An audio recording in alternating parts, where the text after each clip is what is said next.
Welcome to the Rock Fight, where we speak our truth, slay sacred cows, and sometimes agree to disagree. This is an outdoor podcast that aims for the head. I'm Colin, and today on the Rock Fight, we're taking a look at the crater that has been left behind by Outside as they become something other than a media company.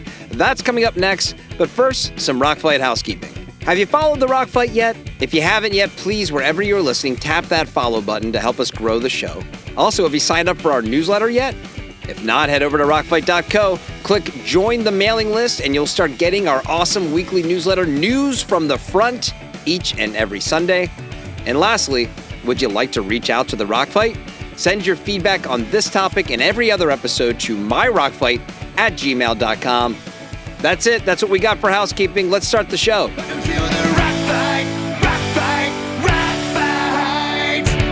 In case you missed it a couple of weeks ago, the CEO of Outside Incorporated, Robin Thurston, published an article on Outside Online, which, is Outside's website. I'll link it in the show notes if you didn't, but pretty much it's what we've come to expect from Outside in recent years. To recap it all, first, they gobbled up a ton of relevant outdoor media titles only to effectively shut them down. Last year, we got a full episode of sponsored content for their new fake AI chatbot on the Outside podcast. And of course, let's not forget the whole NFT debacle. Long live the Outerverse. Now, I have it on good authority from sources I won't name that internally Outside no longer thinks of itself as an outdoor media company.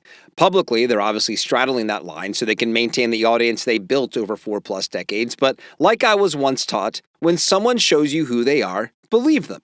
So, yeah, Outside isn't a media company anymore. But back to Robin's big debut as a writer for Outside. Even if they are no longer a media company, they are still the legacy media brand that currently matters the most to the outdoors. Talk to anyone working in outdoor PR, and they'll tell you that everyone, brands, personalities, whatever, they all still want to be featured in Outside. But while this is the title that used to mean Into Thin Air and The Perfect Storm, now it's the title that gives us the adventures of the heli-skiing rich guy.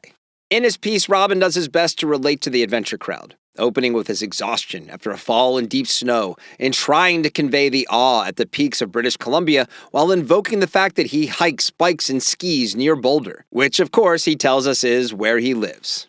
But before too long, we get the whole picture. And this big heli-skiing trip included names like Shaun White and Nina Dobrev. So this was little more than a rich person boondoggle being covered by what many consider to be the holy grail of media for the outdoors. Now, I'm not going to go down the rabbit hole that is heli-skiing, but I will mention that it has a tough reputation. There are those in our community who have a real problem with heli-skiing's environmental impact.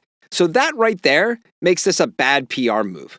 Now, whether you like heli-skiing or not, by putting your little "what I did on my spring break" report in a public place like Outside's homepage, you're inviting criticism. Outside of that, and did you see what I did there? This mostly felt like an opportunity to brag about the celebrities he got to run laps with while avoiding the uphills via chopper.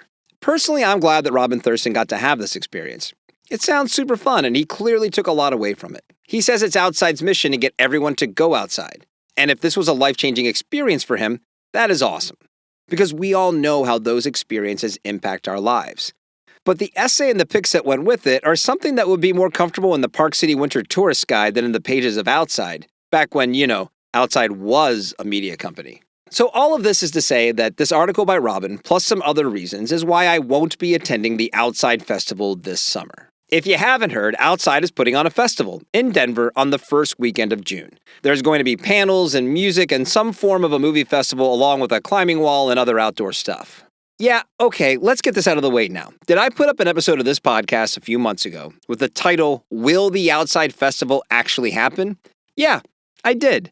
But to be fair, given the start-stop nature of what Outside has been up to lately, I don't think it was wrong to think that maybe the Outside Festival wouldn't go off as planned. But they've been selling tickets and announcing lineups, so it looks like they're actually going to make this thing a reality, and I'm happily just sitting here eating my plate of crow.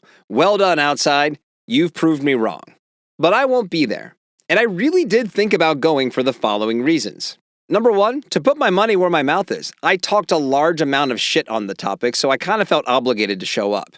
Number two, the Big Gear Show is happening at the same time. Now, I'll be recording interviews at GOA Connect, which is the trade show for the retailers of the Grassroots Outdoor Alliance. And then Justin Hausman and I have been invited to do a live edition of Gear and Beer at Outdoor Retailer. So if you're heading to either of those events, make sure to say hello and expect to hear more details about both of them down the road. But with those plans in mind, I was thinking that if I hit big gear, I could complete the trifecta. And thirdly, Outside announced an industry day called The Summit to take place before the festival itself, and I thought that may be kind of interesting. But I've reconsidered on all three fronts. First, I talk a lot of shit about a lot of stuff. If every time I did that, I needed to get on an airplane to Denver, I'd be flat broke and never home. For big gear, I love what those guys are trying to do. But they haven't released the exhibitor list yet. And again, given the distance to get there and what I would do once there, I'm not sure it's worth the expense for this edition.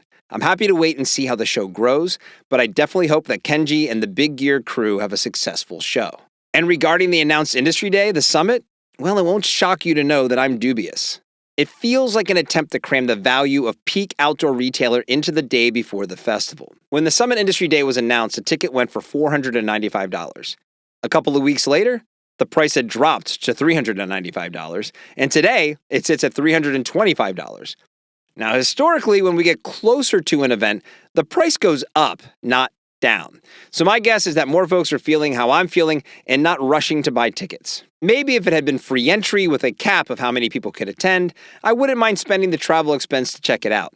But even at $325, that's an expensive day before travel expenses. The fact is that much of the core human-powered outdoor industry has lost faith in just about anything when it comes to outside. So trying to cram in as much as they are during the first iteration of this festival, it's too much for me to believe that it will be worth going. I'd rather go to a place that has like 3 items on the menu but will change your life because those 3 things are so good than go to the Cheesecake Factory where there are like 1,500 things on the menu, but none of them is even above average. Also, the timing for the first weekend in June kind of sucks for an event where you need people to come from all over the country. My oldest daughter graduates from high school just a couple of days afterwards, which was another reason I didn't want to head anywhere the weekend before. As for the festival itself, I hope it goes great. I love live music and music festivals, if they're my taste in music. The lineup here is definitely not for me.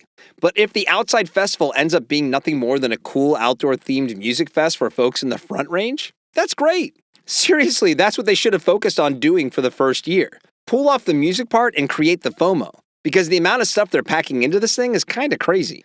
So what does all of this amount to when it comes to human-powered and adventure media? Well, a cynic would say that we'll never be the same, and it's awful and whatever. I am not a cynic. In the face of all my rock throwing on this show, I am eternally optimistic and see where we are as a place of reinvention. If you haven't been paying attention, print is starting to thrive, and titles like Escape Collective have proven that we seem to have gotten over our reticence to pay for digital content. This particular time in our media history has allowed for the podcast you are listening to and all of the Rockfight universe right now to grow in a major way. Do I think Rockfight is the one to fill the outside-sized hole in the outdoor media landscape? My short answer is no, but that's because that's not the mission of Rockfight. But I do know that there is nothing that is standing in our way to prevent us from doing what we want to accomplish and who we want to be. Look, the business of going outside is simply another form of entertainment like sports or music or movies. But the archetypes of sports and pop culture consumers is a pretty small list, and the archetypes of those who go outside is vast, huge. Everything from the person you see every day walking the same loop in the park to Cole Brower who just sailed around the world. And even though those two people choose to engage with the natural world in radically different ways, my guess is that if you sat them down together, they would find ways to relate to each other through their outdoor experiences. And that's the beauty of the outdoors and the shared secret we all have by prioritizing going outside. And yes, that even includes a media tycoon who thinks they're being hardcore and not disconnected and aloof by recapping their fucking heliski trip that they took with celebrities. The reality is, we don't need outside to be what outside used to be anymore. The demand for their coverage is the antiquated thinking of the brands and personalities that are looking for it. It's a classic example of, we're doing that because that's what we've always done. And it's going to be the brands and personalities that realize there is a world of new and authentic media titles, both in print and online, that shape where our industry goes. Anyone seeking coverage by outside is a dinosaur that hasn't heard that the meteor has hit the earth. And look, outside has earned the ability to refocus however they want, but their choices are showing that they are not in line with what outdoor consumers are looking for. I sincerely hope that the Outside Festival goes well because I feel like that's a perfect spot for them. For those of us who are actually covering the space here in 2024, let's just keep doing what we do to fill in that big hole that's been left behind. All right, that's our show for today. Be sure to come back tomorrow for the next edition of Gear and Beer. What are we going to be covering on Gear and Beer? I'm not going to tell you. You'll just have to come back tomorrow. The Rock Fight is a production of Rock Fight LLC. I'm Colin True. Thanks for listening. And here to take us out, man, it's Krista Makes. He's back again today. He's just been hanging out, waiting to play this song for you. It's the Rock Fight fight song. We'll see you next time, Rock Fighters. Rock Fight.